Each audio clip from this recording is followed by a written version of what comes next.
I'm David Martin Davies, and coming up on The Source, the San Antonio water system is entering a pivotal period as it faces growing financial pressure, aging infrastructure, and ongoing drought conditions, all while balancing affordability for residents, climate change, growing demands of massive data centers, and supporting the development of one of the fastest growing cities in the nation. For the fifth consecutive year, SAWS is holding water and sewers rates steady in its 2025 budget, but has signaled it is likely going to ask for a rate increase in 2026. The increase would help fund long-delayed upgrades in wastewater treatment plants, replacing aging pipelines, and new capacity to meet future growth. The head of SAWS, Robert Puente, joins us to take your calls. This is a community conversation. We want to hear from you. Call in at 833-877-8255. That's what's coming up on The Source, but first, this news. Support for The Source podcast comes from UT Health San Antonio, South Texas' largest academic research institution, where what is discovered in its labs translates into life-changing patient care. More at uthealthsa.org. Live from the John L. Santico studio in downtown San Antonio, this is The Source from Texas Public Radio. I'm David Martin Davies. San Antonio water system is at a turning point. SAWS hasn't raised rates since 2020, but that might soon change. The utility says it's facing mounting costs to repair aging pipes, modernize wastewater plants, and keep up with the rapid growth. A proposed rate increase in 2026 could fund those upgrades, but it could also raise concerns about residents who are already stretched by the cost of living. At the same time, drought continues to strain supplies, even as large industrial users like data centers consume millions of gallons of water. SAWS is considering relocating a downtown chilled water plant to make way for Project Marvel, a $20 million move. Beyond rates and infrastructure, there are questions about water quality, PFAS contamination, and a proposed wastewater facility over the Edwards Aquifer at Guajolote Ranch. And city leaders are debating whether SAWS should be contributing more to the city's budget, a move that would further pressure rates. Today, we're joined by the president and CEO of SAWS, Robert Puente, to answer your questions about SAWS and the future of water in San Antonio. You can call in at 833-877-8255, 833-TPR-TALK. And Robert Puente, welcome back to The Source. Thank you. Let's talk about Prop 4. Let's talk about something good that happened, okay? Let's talk on a high note. Proposition 4 passed on Tuesday. Texas voters, 70% say they want $20 billion put in to invest in Texas water needs. That's a good thing.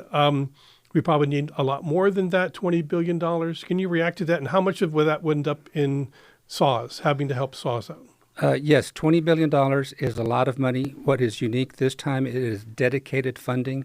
In other words, it's not just at the whim of the legislature. This is money that's from your sales tax that's going to go directly to Texas Water Development Board for them to distribute into Texas.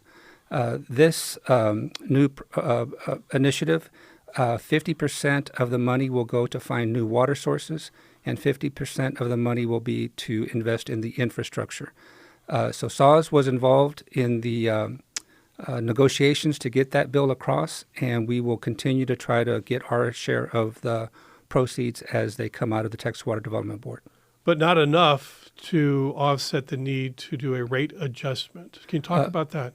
Nowhere near enough. One of the issues regarding this kind of initiative is to find new water. This proposal specifically talks about four things: reuse water, conservation, desalination, and aquifer storage. San Antonio, SAWS, we already have the nation's largest recycled water system. We have the nation's largest groundwater-based aquifer storage and recovery. We lead the nation in water conservation, and we have already built a desalination plant. So we've already done what the state of Texas is saying that the rest of Texas should do. So that access to that kind of money will not come as quickly as it may come to other parts of Texas. The other half, 50% that's going into infrastructure, the formula that is used will probably benefit smaller communities, rural communities. because they're not investing in their system the way SAWS does. So again, we have a huge hurdle to climb to be able to get our fair share, because SAWS has been investing in maintenance, in infrastructure replacement, and so we will just try as hard as we can to get our fair share of that money. Well, to the east of us, Beeville, they're really in bad shape. They're in a water emergency. They don't have enough water, and their infrastructure is not good. It's a small community, not enough people really to support trying to find the money in order to do the repair. Further to the east of us, we have Corpus Christi. They're in dire straits, can't find enough water. They had a desal proposal for ocean water desal, and that didn't work out. So you look around other parts of Texas and you see they're really in trouble, but San Antonio is not, mainly because of the forward thinking and investments that's been going on here. Exactly. We have raised rates before, and that is to pay for the infrastructure. If you look back in the history of SAWS, one of the first things we did to make sure we had adequate water supply were the easy things. Use less of what you have, water conservation. So we have a tremendous amount of per capita use reduction because of that. The next thing we do, use what you have again, recycled water. So all of the water from your sinks, your commodes, we collect it, we take it to our wastewater treatment plants, we process it, we clean it up, and we send it back to San Antonio to be used by Toyota, Microsoft, the city of San Antonio, the Riverwalk, USAA. A lot of big industries here in San Antonio reuse that water.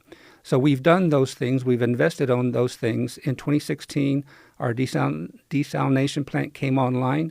So we're taking brackish water, salty water from right here in Bexar County, bringing it up, treating it, and putting it into our distribution system. So we've been way ahead of the curve, and we are the model for the rest of the state, and frankly, a model also for the rest of the United States. But yet we're in stage 3 water restrictions right now. We've been there since late June. The rule is landscape watering 1 time per week, either in the morning or in the evening. So we're still trying to make sure we're water-wise. Yes, we are still in a drought. We're probably in year 5 of who knows how long drought. It is tracking almost exactly like the drought of record of the 1950s. And so we still have to be very aware of how we use water, understanding that a big use of water is during the summer months for irrigation purposes. So that's why we have those kinds of restrictions, to make sure that we do the right things today that will help us tomorrow. But our wet months aren't that wet anymore. That's true. And we rely on those wet months because our customers don't buy as much water, but we still use our permitted amount out of the Edwards. We pump it out of the Edwards, and we transfer it into another aquifer for storage. And so we have a very good storage program. Essentially, it's like a CD, put money in, take money out. So we put water in when we have plenty of water, and we take it out when we need it. When you say CD, I think about my music collection. A certificate of deposit. Yes, yeah. And so, but the idea that, we're in stage 3 now, what would stage 4 look like? How far are we from that? Stage 4 Stage 4 really affects SAWS and not SAWS's customers. And by that I mean... That's when we start pulling out of the CD. Yes. There'll be a further reduction on how much water we can withdraw from the aquifer, from the Edwards aquifer. But those restrictions do not apply to all of our other water sources. We have Trinity water. We have our desal plant. We have Canyon Lake water. We have other water sources that can supplement this, and those are not restricted under a drought. So through water management, we are able to have our customers' needs taken care of. All right, we're going to take a break here. Ben has called in. I'm going to get Ben on the air when we come back from this break. If you got a question or a comment for Robert Puente, the president and CEO of the San Antonio Water System, here's the number, 833-877-8255, 833-TPR Talk. A lot more to go over as we talk about what's happening with SAWS, water rates, with the and other issues. This is The Source on Texas Public Radio. We'll be right back. Support for TPR comes from Texas Mutual Insurance Company, a workers' compensation provider committed to helping Texas communities and emphasizing safety. More at texasmutual.com/TexansGetIt. Welcome back to The Source on Texas Public Radio. I'm David Martin Davies. With me in the studio, President and CEO of the San Antonio Water System, Robert Puente. He's here to answer your questions about SAWS and the future of water here in San Antonio. The number to call in is 833-877-8255, 833-TPR-TALK. And let's go to Ben. And Ben, you're on the air. Go ahead. Hello, gentlemen. Hello, Mr. Puente. Thank you for your commitment with the city, But, sir, that chiller, it's a bad idea. That chiller's old. We want new equipment at the arena. We're going to have such a beautiful city here that's being remodeled and no water. Okay? So we really need to think out of the box, sir. And then that Guadalupe, who's thinking about draining and pollute our river? We can't do that. All right. Ben, thank you for that. So let's talk about the chiller plant first. Okay, so downtown, there's this amazing system of pumping cold water through the convention center, other buildings throughout this. It saves a lot of energy. It's a really great idea to have this. And there are two chiller plants. One of them is on Commerce Street, right across from between the Denny's and the Grand Hyatt. And there's one on Cherry Street as well. And so you're moving this water around. But now the proposal is move the chiller plant that's on Commerce Street and that they would put a hotel there. So what is happening? Well, again, this is a city initiative, Project Marvel. The initial design plans we've seen is a hotel right where we are currently located. But from what I understand from city officials, this would not happen until the latter part of Project Marvel. And so that gives us a time to figure out what we're going to do. Now, because of the growth that's going to be happening, even without having to move, we would have to expand the chiller plant to meet all of the demand that's coming. Ideally, what should happen, and I've talked to the city, and they're going to do this, it's just a question of when, is that entire sports and entertainment district, for example, to whoever builds there, whoever renovates there, would have to be one of our chiller customers. So these new customers that would come in would help pay for the expansion, help pay for a potential move if we have to move. So right now, we don't even know if we have to move because we're in those initial stages. This issue was taken by the proponents and opponents of Project Marvel and used as a political football to try to get their point across. But for us, we are waiting to see what the plans are that the city is going to do. So if they do plan a hotel there, it's over 5 years from now. So we have plenty of time to figure out what's going to happen next. I've heard the number $200 million for a new facility in a new location.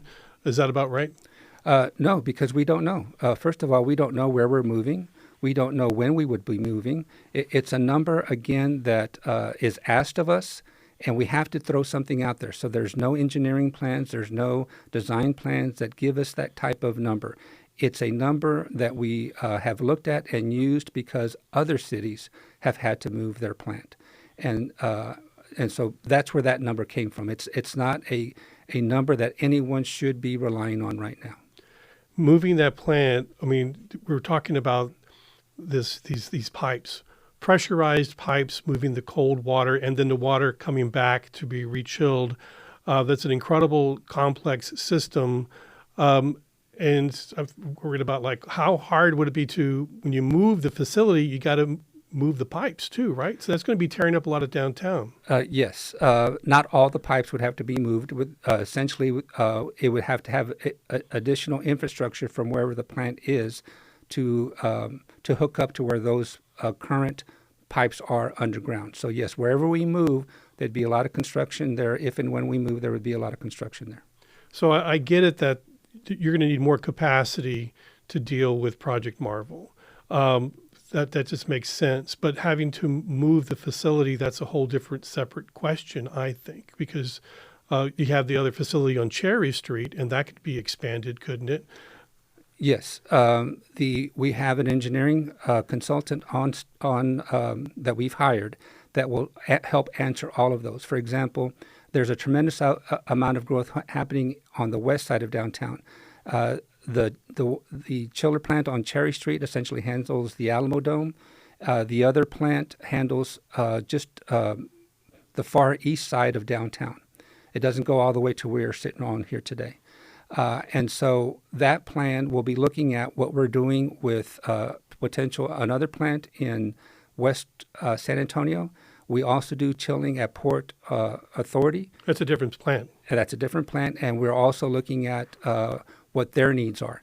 And so all of these questions are very preliminary because we haven't had those kinds of studies done yet. But the other really fascinating part, I just really think this is a great system, is the reliability of it. I've never heard about the chiller plants going down and causing a ruckus in downtown. They seem to work pretty well. Yes, it's an energy saver also. What we do is cold water is we chill it to almost like a slush method, and it makes its way into different buildings in downtown San Antonio. They use that for air conditioning.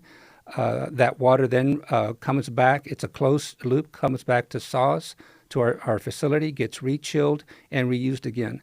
And so we even have incentives with these buildings that if you return the water to us at a certain temperature, then you get a discount on your bill. So they're encouraged, they're incentivized to be energy efficient also.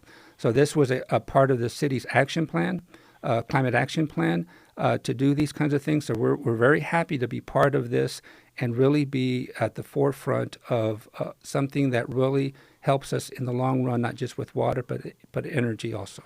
Well, the big question a lot of people have, if this happens, you have to build a new chiller facility somewhere. It's going to have to be in proximity of downtown. Yes. And it's going to be an expensive $200 million. Of course, that is very ballpark. But still, where's that money going to come from? Well, not the ratepayers. This is a business unit separate from water and wastewater. So our water and wastewater, residential customers, commercial customers do not pay for that. If you are a customer of the chilled water system, then then you pay, but not the general public. I mean, that seems like a lot of $200 million is a lot of chilled water. And you really can make that back? Well, it's going to be amortized. There might be other funding that we need, but for right now, it's very difficult to talk about because we don't know. We don't know if we're going to move, number one. How large is Project Marvel? When are there going to really be that demand that we have? So we just have a lot of waiting to see what happens. And the land that it's on now is owned by SAWS? Correct. And so I guess that would be sold, and then that would be offset. I'm not going to offset the entire thing, but it's also part of the arithmetic. Yes. Through the city, that would happen, the sale of that property. All right, let's go to Sean. And Sean, thanks for calling in. You're on the air. Yeah, I just have a question. I know that part of our drought issue is keeping the groundwater. We lose a lot of groundwater. We don't get enough rain. Is there been any discussion about how we keep more of the rain here that comes in? I know that other places, other cities, nations have implemented things to just capture that water so it doesn't flow away. And I live next to the Greenway down south, and it's just every time there's a rain, it's just I look at that and it rises 20 feet. We have all this water, and it just goes away. So yeah, that's my question. Is there any kind of investment, or how do we about keeping the water we get here? All right, Sean, thank you for that. And that also would have, pardon the pun, downstream impacts on trying to avoid flash floods that we've had. Yes. The initial part of capturing some of that rain, we actually have the best water catchment system that you can ever think of, and that's the Edwards Aquifer. When it rains, a good part of that rain falls into the recharge zone, the contributing zone, makes its way into the aquifer, so it's stored there for us to use. But I understand what he's talking about is water that is not makes its way into the aquifer. One thing we have to understand and realize that water is very, very dirty water. It's coming off the street, picking up columns of grit, oils, and grease, animal and bird feces that it all collects. You would then have to store it somewhere, and then you would have to treat it. So it's a great initiative, but you have to be willing to spend that kind of money. And if we capture a lot of that water, then people downstream that rely on the river flow would object also to that kind of system that we would have. But having the Edwards Aquifer be the best water catchment system relies on not having an abundance of impervious cover, a lot of parking lots and blockage. We've got to have ground that can absorb the water. Yes, and we do not do land regulation. The city does, but the city is very good at that. They have a program where they buy property over the recharge zone and protect it from all development. So that's great. Some of the city's development rules also protect the aquifer in that endeavor as far as impervious cover. All right, and then let's go to caller John. And John, thanks for calling in. You're on the air. Yes, thank you for taking my call. I know that at one time that there was a lot of talk and interest in desalinization from the brine water outside of Austin, and yet the right-of-way problems and the cost was too great, and yet they never talk about doing it down at the Gulf, and there's a ton of water there, and I know that there's new technical problems with it. Tampa, Florida has one, and there's problems with the environmental waste off of it. But if they did one, then all the land between San Antonio and the coast would become fertile land that they get irrigated. It would take the pressure off of the aquifer, and with that water, then the collection of the water in the aquifer would enliven all of the springs in the area up to New Braunfels. It would just be a great thing, and with them letting the developers build over the recharge zones, they're just continuing to pollute this aquifer. Someday it's going to be maybe unusable if they don't watch themselves. All right, John, thank you for that. So John's, promoting the idea of ocean desal. That is something that they've been talking a lot about in Corpus Christi, and they have realized it's not easy, it's not cheap, and it takes a lot of energy and has a lot of problems. So what about that? We don't do it here in San Antonio because we're already doing it in Bexar County. But with briny water. Yes, it's salt water that's right under our feet right here in Bexar County. So we SAWS do not have to go to the coast to bring that water to San Antonio. A lot of the things that the gentleman talked about are state issues that the state would have to get involved in as to who is paying for that. But even if you're a coastal city, and yes, there's a ton of water out there in the Gulf, and so you have to be understanding that it's very, very energy intensive. The disposal of the brine, which is the waste after you clean up the water, what do you do with it? The Gulf of Mexico is not a Gulf that easily can accept that kind of brine, so they have huge environmental impacts if you're wanting to get water out of the Gulf. But luckily, again, in San Antonio, we are already desaling water, but we're using it from a brackish, salty aquifer. Also, the idea of pumping water from the coast and bringing it all the way up, I say up purposefully, to San Antonio, it's like it would be very energy intensive because they're at sea level and we are not. Yes. When you carry a case of water, it is very heavy. Water is heavy. Our desalination plant here in Bexar County uses a ton of energy.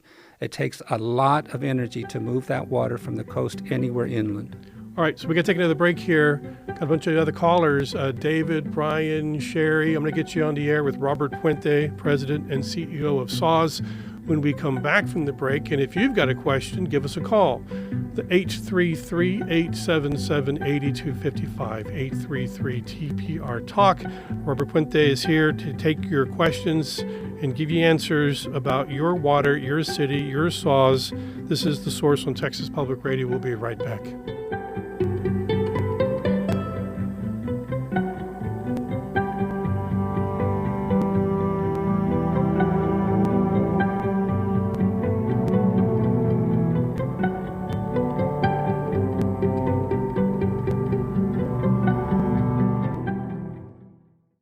Have a property past its prime?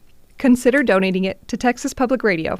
It's hassle-free, and you may qualify for a tax write-off, too. Learn more at tpr.careasy.org/real estate donation. David Martin Davies, we're talking about San Antonio water system. They're talking about a increased rate adjustment. I've been corrected to say rate adjustment, which means we'll probably have to pay more. We're going to get into that. A lot of other issues, but I got all these callers, and I want them to have their chance with their questions. The number is 833-877-8255. Let's go to David. And David, you're on the air with Robert Puente, President and CEO of SAWS. Okay, I'll try and make it as quick as possible. How can we protect our water if we have subdivisions like the Guajolote Ranch subdivision? Yeah, everybody knows about that big controversy, and that they're going to purify their water and all the secondary effluents or whatever it is. Excuse me, I don't know all the quick terminology, but the idea there is we're not protecting our aquifer, our main source of drinking water. Also, same thing, PGA. Built over the aquifer. How are we going to be able to prevent this from happening? And as we know, the 21st century, the global warming is causing so much problems for everyone. And it's not gold that the most precious thing in the earth. It's water. Mm-hmm. We're all made out of water. But I just wanted to express my opinion on just listen off the air. Well, thanks, David. Thank you so much for calling. I appreciate you speaking to those items. So, Robert Puente, Guajolote Ranch, you're actually set to talk to City Council later about that. What are you planning to tell Council? Well, Guajolote Ranch was a development that was going to locate in our water service area, but it's not our wastewater service area. So under the law, we are mandated to provide water if someone asks for it, if they're in our service area. And so since we were had that obligation, we used that as a tool to talk. Lennar Homes is the developer about their wastewater. They still needed a wastewater. And so we were able to negotiate with them 9 different concessions that we feel that, along with the geology of the area, is such that it is we've minimized the potential contamination of our aquifer. Because first of all, that water, it's very unlikely that it would make it to the Edwards aquifer. As I mentioned, the geology, there's certain geology there that would prevent it from getting all the way to the aquifer. Our wells are a good distance away from that development.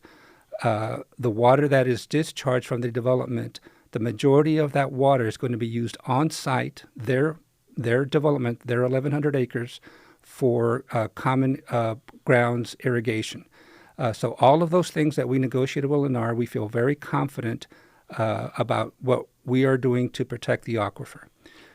So when the folks out there who have organized very well, and they're raising concerns that if Guajolote Ranch is able to put together their own wastewater treatment plant, they're saying that the discharge into the watershed would degrade the quality of the Edwards aquifer, and you're saying you don't see that?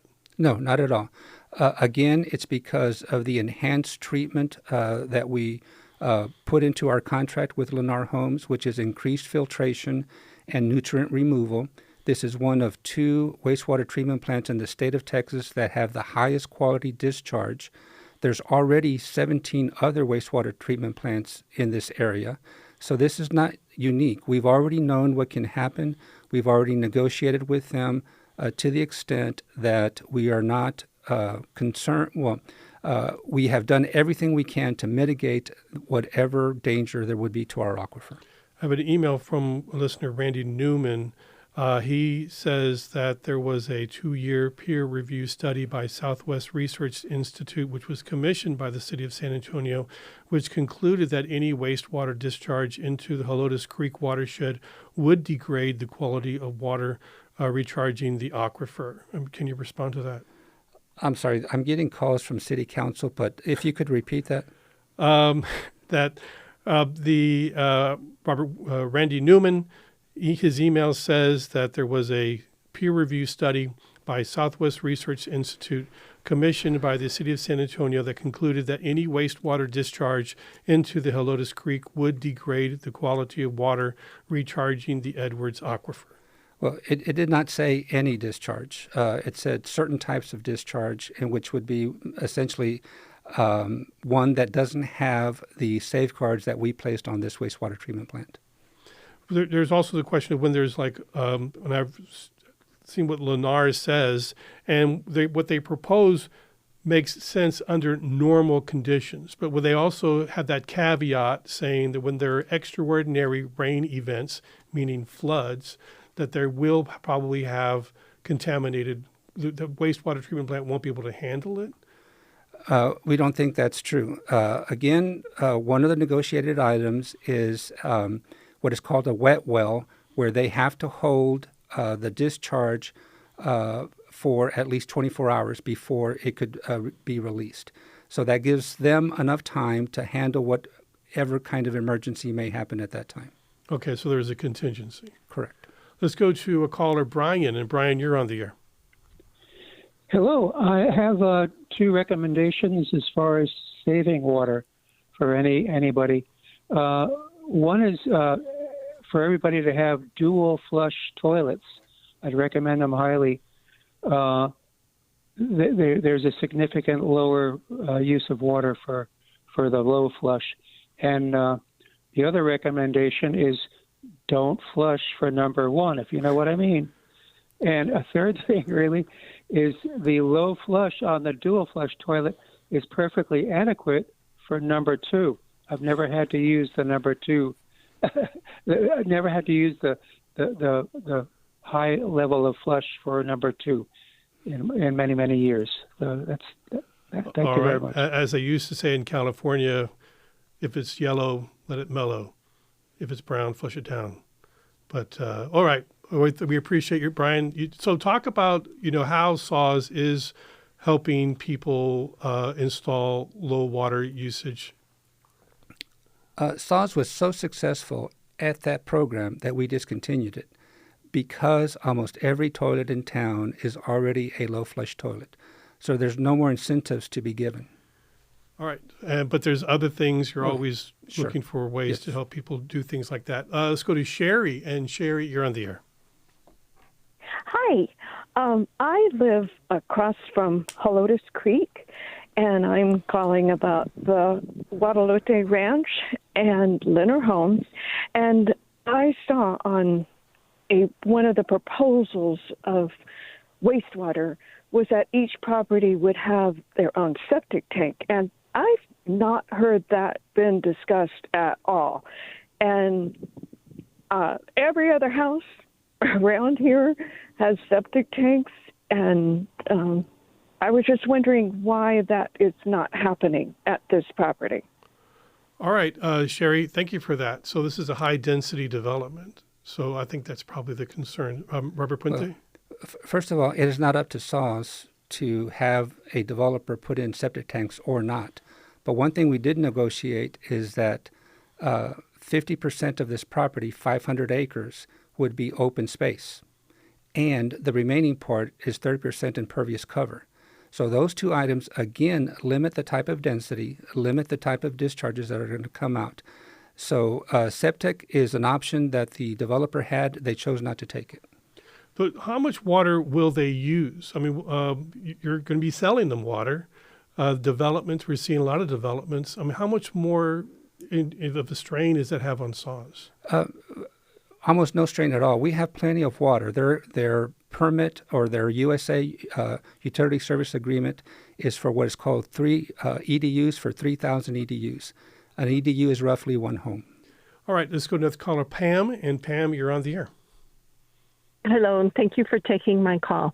I'm trying to understand the development of new homes being built and multiple facilities going up with lots of units and the drought restrictions. So with the drought restrictions, how does that affect new developments? Aren't they going to be using the water too? And, where does that fall amidst everything going on with the drought restrictions? All right, Pam, thank you for that question. So we're not seeing lack of water as something that should constrict new development. Is that what you're saying? That is not happening in San Antonio, because if you look at our water supply, we have calculated that the growth we're going through and the amount of water that we have, we will be able to meet that demand. We SAWS, we do not control development. We don't have a say-so in whether someone develops or not during a drought. That's between the state of Texas and the city of San Antonio if they happen to develop within our city limits. So we don't have land use powers. So what about who pays for the laying of all the extra pipelines and things? The developer. So if they put a new development someplace, all these homes like Lennar does, they run the line to SAWS, your main line. At their cost. At their cost. Okay, and then as we'll probably get into this when we come back from the break, but as the city of San Antonio is asking SAWS to contribute more to the general fund, does that, by selling more water to these developments, does that, create more opportunities to do that? Well, the city has not asked us to increase our contribution to their general revenue fund. Okay, not officially. Not even unofficially. They have every single budget cycle it's talked about. And so, and it should be, because that's a revenue source, that's a potential expense we have, but it's nothing formal at all. All right, okay, we're going to take a break here. Got a bunch more callers. I want to get you all on the air, and our number is 833-877-8255, but we do need to talk about the proposed rate adjustment and what that looks like and why it's needed. And this is The Source on Texas Public Radio. We'll be right back. You're listening to The Source on Texas Public Radio. I'm David Martin Davies. We have been having a conversation with Robert Puente, President and CEO of the San Antonio Water System. We mentioned earlier that he is supposed to go to City Council to talk about the Guajolote Ranch and what does that mean for the protection of the Edwards Aquifer. And apparently, and he mentioned that he's getting calls from City Council. He needs to be there right now, which City Council is basically like across the street, a block away from where we are. And so he had to leave the studio. And so he's not here right now. We'll get him back soon, but not today. But right now, we've got about 15 minutes left in the program. So what we can do is we can listen to callers, express, ask your questions, make your comments, tell us what you think ought to happen with San Antonio Water System, raising the rates, other issues.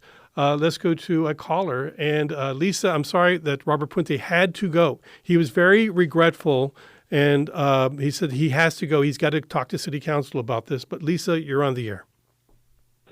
Hi, thanks for taking my call. I live on property that the Helotes Creek runs through. I know the area.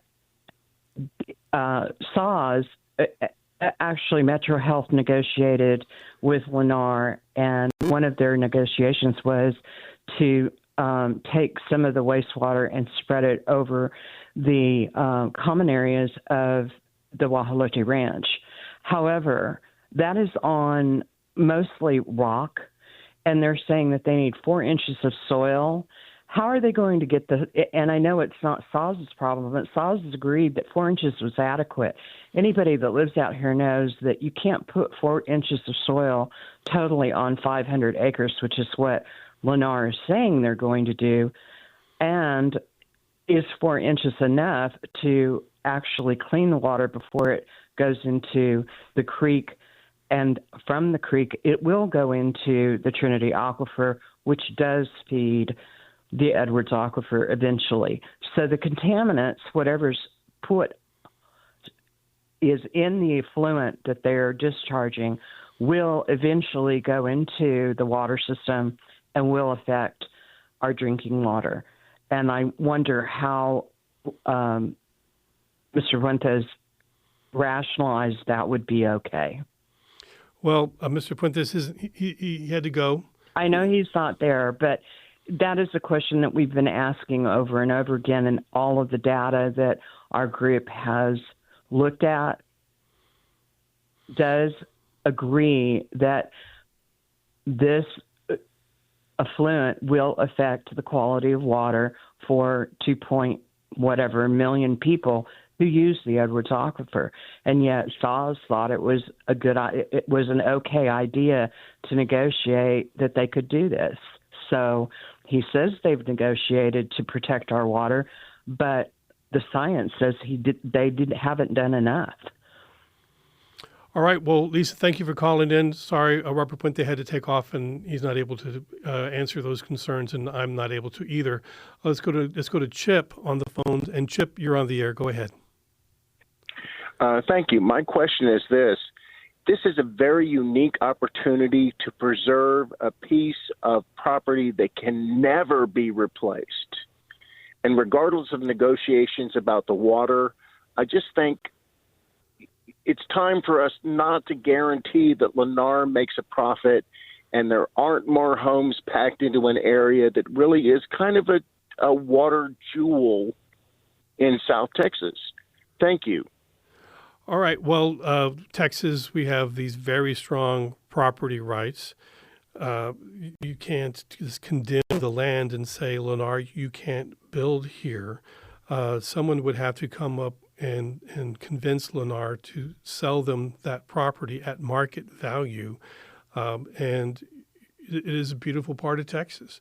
I totally understand why people who live out there don't want to see it developed, but that's pretty much what we do in Texas. The TCEQ, they did approve the licensing for this, but we know that those regulations are not the strictest that you could come up with, and the efforts to try to hold this back. I understand why people who live out there want to preserve it as beautiful and scenic, picturesque, and just ideal Texas, and that's the fight. Let's go to the next caller. Let's go to Scott. Hey, Scott, you're on the air, Scott. Yes, I'd like to see a kind of a progressive rate in the future where a family that might not use much water conserves, whatever, there's some sort of floor or minimum payment for access to water in the sewage system and all that stuff. I live in a pretty affluent area, and a lot of people have large decorative lawns, and there's really no they don't care if they get a fine, because if I get $150, $250 fine, maybe even $500 fine, not a big deal, but having to replace an entire lawn is going to cost thousands of dollars. So they're going to continue watering and water excessively with really no fear of being fined if they ever get caught, because there's not a whole lot of oversight in that area. So increasing the cost of, if I use so many thousands of gallons a month just to water a decorative grass, which is not really being used, it's just for aesthetic purposes, I think would be in everybody's best interest for the basically conserving water. And then there can be for big golf courses, sporting fields. Well, they can have maybe a kind of a little bit different rate. Sure. But I think that would make sense going forward. So there is a tiered rate system for general residential customers with SAWS. The first 4,000 gallons cost like $1 per 1,000 gallons, just under that. And so it's really low, and usage over 20,000 gallons jumps to $5.70 per 1,000 gallons. So it's stepped up for people who use more water. They are paying higher water rates to do that just because of the points that you made. So they're trying to keep water affordable for people who don't use a lot of water. And that's not a lot of water. That's a really low level. You really have to make sure your showers are short in order to fall under that 1,000 gallon use area. But they have also affordability programs for low income and low usage customers. So those are in place. So if they do a water rate adjustment, they're going to raise the water rate. They're talking about doing that. It'll be nuanced. It'll be varied. I'm not sure what they're proposing, but we're going to hear about that later on. And let's go to Elisa. Elisa, you're on the air. Hi. Two things real fast is that anything sewage, like treated water or whatever, if it's not like clean or safe, that could not only affect people with sensitive health conditions, but also the wildlife. Two is that he was saying that SAWS or the city isn't responsible for implementing or taking action on water use. Well, we're in severe drought. It says online we're on stage 4, which I haven't really we're in stage 3. Heard about, there's Edwards Aquifer. There's Edwards Aquifer levels.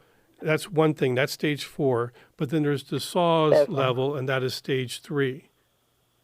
Okay, so the other thing is long-term vulnerabilities that San Antonio's water source, the Edwards Aquifer, is sensitive to drought. We know this. City faces potential water gaps by 2035. That's only 4 years away. So instead of like the city being like, oh, we don't need to worry about that, they should be worried because everybody who lives here and around here and uses that water source, it's going to affect us. You know, you want to build stuff, but why not take care of what we have and the people that are already here and that are already paying to just survive, you know, with stage 3 water restrictions. But anyway, I appreciate it. Right. And if someone moves into an area or builds in the area that SAWS is servicing, they have no choice. They have to provide them the water, like Lennar Homes. They have to provide them. So unless, it's going to require action at the state level to change that. And, you know, I don't know about you, but I don't see that happening with the people we now have in Austin because they're all pro-growth. Yeah. All right, Elisa, thank you for the call. And let's go to Tracy. And Tracy, thank you so much for calling in. We're short on time, but go ahead. I'll try to hurry. A couple of things I've been looking. I was looking at some of Mr. Puente's answers to some of the questions. With regard to the Southwest Research Institute, he's sort of just kind of airbrushed over that. Here's my question, one of the questions. Did SAWS conduct their own hydrological tests for that area? No. So I guess they're just relying on the good guys over at Lennar on what they're saying. Oh, we're going to take care of everything. We're going to do this thing. And for him to say that the geology says that water that they disperse on the surface is not going to reach the aquifer is a big, fat bunch of baloney. We know that any water travels over a mile a day in this area because of the karst rock foundation. So how in the heck are they going to spray all those gallons of treated effluent on the green areas and so forth, and that not get down to the aquifer? That, in my opinion, is total BS. I'm sorry, but he is not being truthful. He is not. Tracy, thank you so much for your call. I appreciate your passion, and you're correct. SAWS has, as far as I know, they did not correct their own hydrological assessment. Instead, they have been using the information is provided from Lennar that would say there's minimal risk to the Guajolote Ranch and to Helotes Creek. Thank you for your calls. Sorry that Robert Puente had to take off, but he's got to take care of business at City Hall. Try and get him back here soon. This is The Source on Texas Public Radio. Thanks for listening.